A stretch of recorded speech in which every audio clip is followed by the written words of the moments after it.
नमस्कार, मैं हूँ शालिनी और आप देख रहे हैं बीबीएन भव्य भारत न्यूज। चलिए शुरू करते हैं आज की मुख्य खबरें।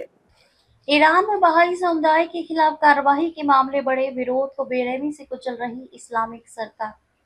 भारत में बहाई समुदाय के लोग ईरान में चल रहे युद्ध से बहुत दुखी हैं।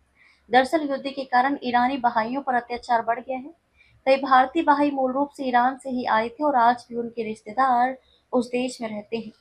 इस्लामिक रिपब्लिक सरकार ने इस संघर्ष के दौरान अपनी पकड़ और मजबूत कर ली है और किसी भी अंदरूनी विरोध को बेरहमी से कुचल रही है। ऐसे में ईरानी बहाइयों पर यह सख्ती बहुत ज्यादा बढ़ी हुई है, जो देश का सबसे बड़ा गैर मुस्लिम अल्पसंख्यक समुदाय है।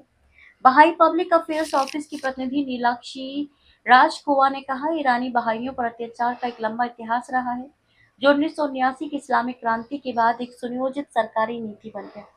जब भी ईरान में कोई संकट आता है तो बहाइयों को बलि का बकरा बनाया जाता है। इस्लामिक रिपब्लिक का संविधान तो बहाई धर्म को मान्यता भी नहीं देता और 1991 में तो एक ऐसा मेमोरेंडम भी जारी किया गया था जिसमें बहाइयों के विकास को हर तरफ से रोकने की बात कही गई थी।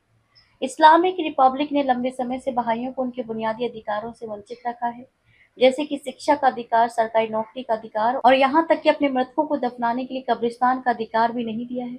हालिया संघर्ष के दौरान दर्जनों बहाइयों को बिना किसी उचित कानूनी प्रक्रिया की हिरासत में लिया गया है, उन पर आरोप लगाए गए हैं या उन पर मुकदमा चलाया गया है। इनमें चचेरे भाई बहन पैवंद और बोरना नईमी भी शामिल हैं।